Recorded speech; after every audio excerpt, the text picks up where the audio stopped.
What's up, YouTube? It's Ryan G, and I'm back again with another video, guys. I do these videos on a weekly basis. I'm trying to keep up, pouring out some content to y'all, especially when it comes down to the sports content, specifically track and field, and are keeping up with what's going on right now with the indoor season and the outdoor season. But I do go on to talk about other things too as well. Just give me some suggestions in the chat. I'm going to pour out great content for y'all, podcast style type of videos, hot takes, whatever. A lot of different topics are going on right now, and I want you all to keep updated. Now, guys, be sure to check out my previous videos. I covered a lot. Last video, I talked a little bit about that WNBA expansion, or whether or not WNBA is seen as boring. You know, are people really watching women's basketball? Is the W really changing over time? I wanted to hear what you guys had to think, so I did a brief video on that previously. So, guys, check out that video. That's on my channel.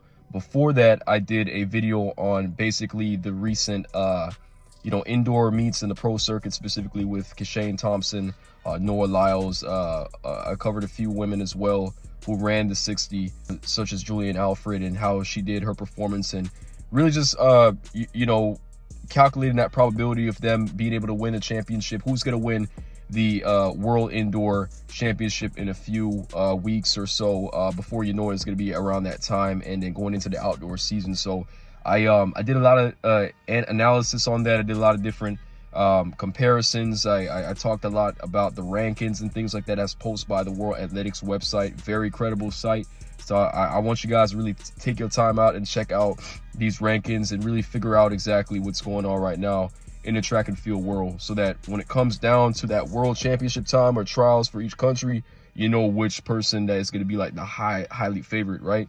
In this video, I want to talk about how track and field has become a little bit way more popular as it versus like way back, specifically talking about early 2000s, maybe the 90s or so. Are we really seeing that that track is really evolving, and also are people more watching track? That's really the main discussion here, but make this really brief.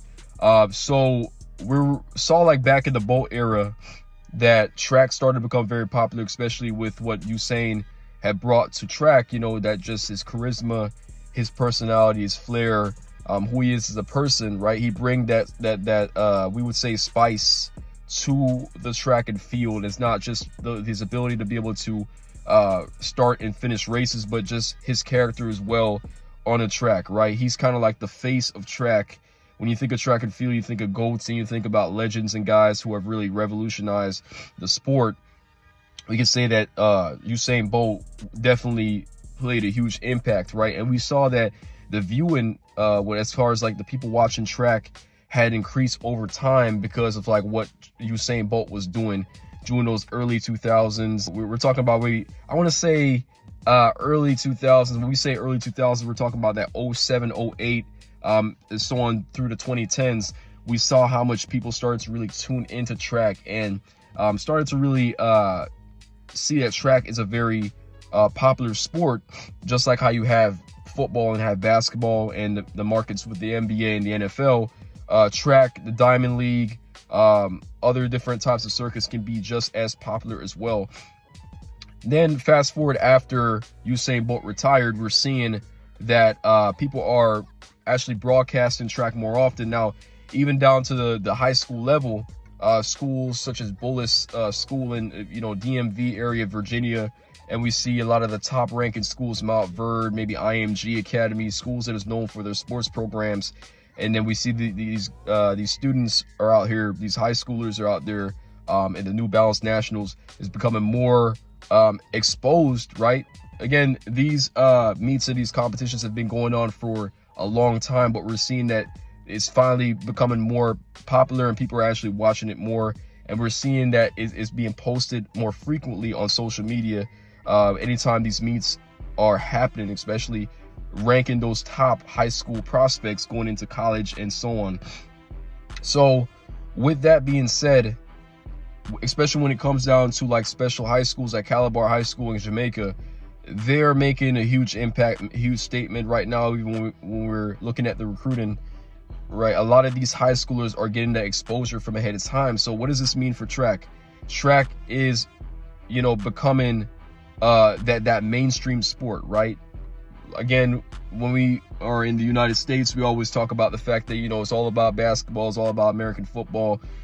Right now, we're getting ready to watch that KC versus the Philadelphia Eagles. We're looking at that Super Bowl matchup right now. And we're going to see how much of the viewers are going to skyrocket, right, with the Super Bowl. Super Bowl has always been one of the highest, you know, coverages when it comes down to views, right, in this country, especially with the halftime show.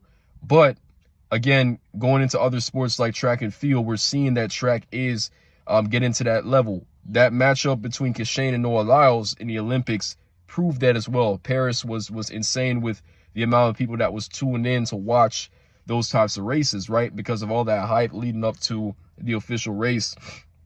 So this is really great, because the thing is, we got a lot of high schoolers out here who are talented, gifted, great at running. They're able to put their name out there. I remember last year, you know, my brother is currently doing track and field right now at the college level. Last year, he was doing the AAU circuit. And in the state of Florida, as you know, Florida is ranked in the top 3 when it comes down to sprinting, right? We have pretty good sprinters in this state, you know, followed by Texas, and you have California as well. I believe those are the top 3.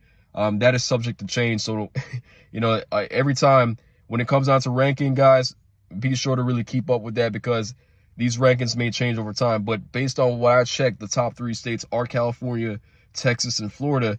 So going back to what I was talking about, I went out to those AAU circuits last year.